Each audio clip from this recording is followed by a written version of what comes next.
That also breaking tonight from our I-Team, two major arrests of leaders of a cartel that has dominated drug sales in Chicago. The Justice Department confirming that Ismael Zambada, who goes by El Mayo, was arrested in El Paso, Texas. El Mayo was left to oversee the cartel that he co-founded with Joaquin El Chapo Guzman, the world's most notorious drug lord, when El Chapo was prosecuted in the United States and sentenced to life in prison. The U.S. had been offering a $15 million reward to track down El Mayo, who the DEA called one of its most wanted fugitives. He's known as the current top leader of the Sinaloa cartel and has been under indictment in Chicago for 15 years.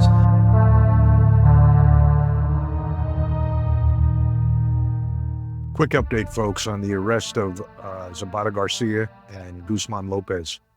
Friday the 25th, a small airport in New Mexico, a Beechcraft, a twin-engine Beechcraft comes in, lands, 3 people on board, an American pilot, and we'll get to him in a minute, and 2 passengers.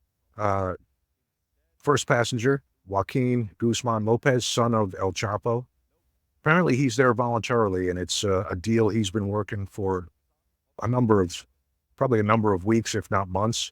We'll talk about how we know that shortly.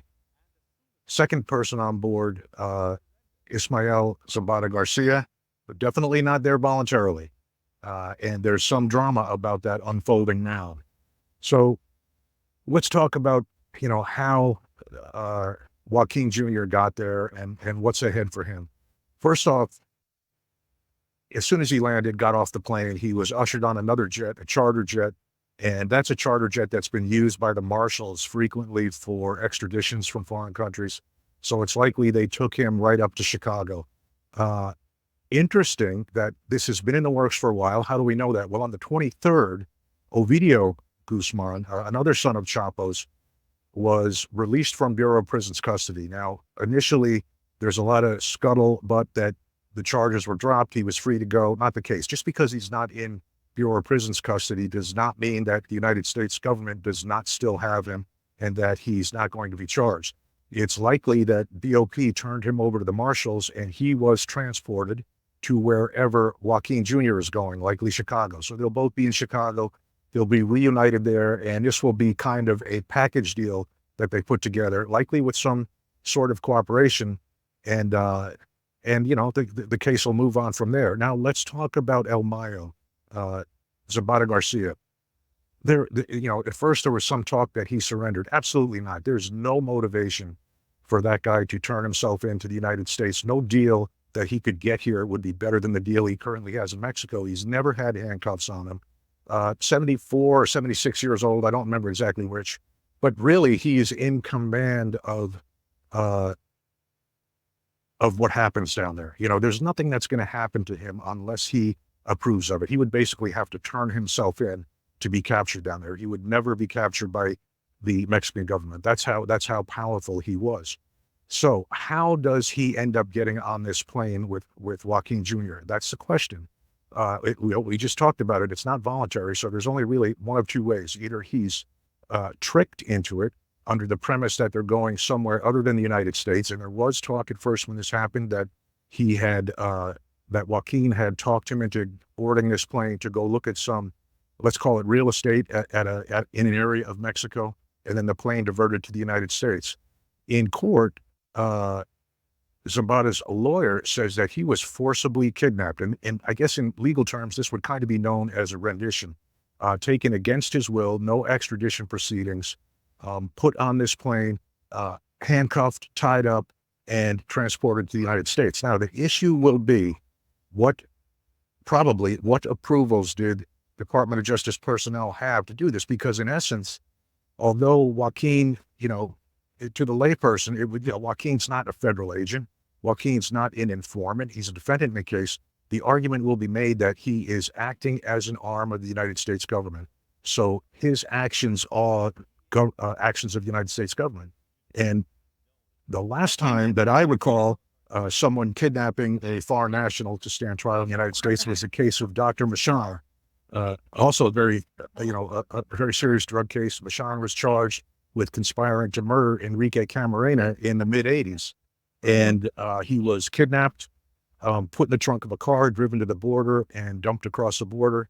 Border Patrol agents picked him up and brought him to court. And there, after some, deliberations and emotions, the judge in Los Angeles District Court, Judge Rafiti, threw the case out.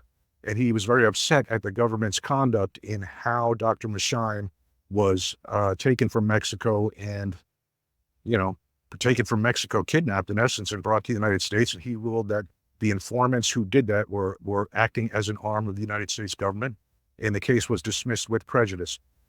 So in this case, whether Zambada Garcia was tricked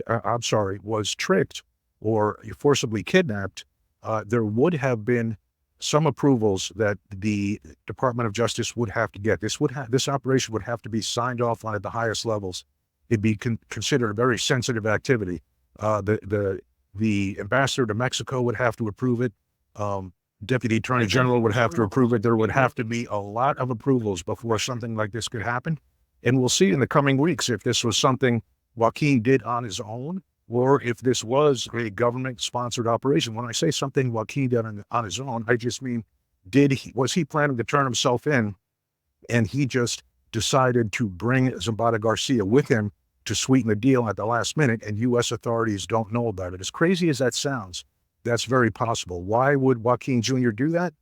Don't forget that Zambada's son, Vincent, testified against Chapo at Chapo's trial. This probably didn't sit well with the Chapitos, the other sons of Guzman, and there could have been some desire to get revenge there. Also, when Chapo was extradited to the United States, that would not have happened unless Zambada Garcia gave his tacit approval to it. In other words, he has so much power in Mexico that if he had gone to the Mexican government and said, do not extradite El Chapo, I promise you El Chapo would not have been extradited. But he did not intervene. He allowed El Chapo to be extradited to the United States, where he's now facing life in prison. And I think both of these things don't sit well with Chapo's children. And this may have been the ultimate revenge. Finally, back to the pilot, an American pilot. I'm not going to identify him by name because of security concerns, but I have seen some documents that have been circulating within the Mexican government. They have identified who the pilot is.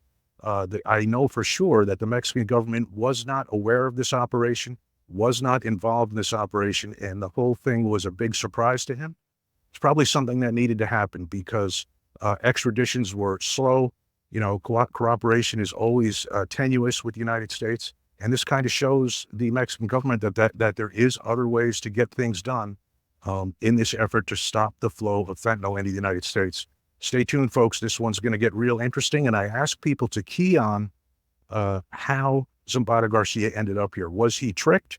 Was he forcibly kidnapped? And what level within the Department of Justice was this operation approved? Because in order to do a rendition like this, there would have to be DOJ approval.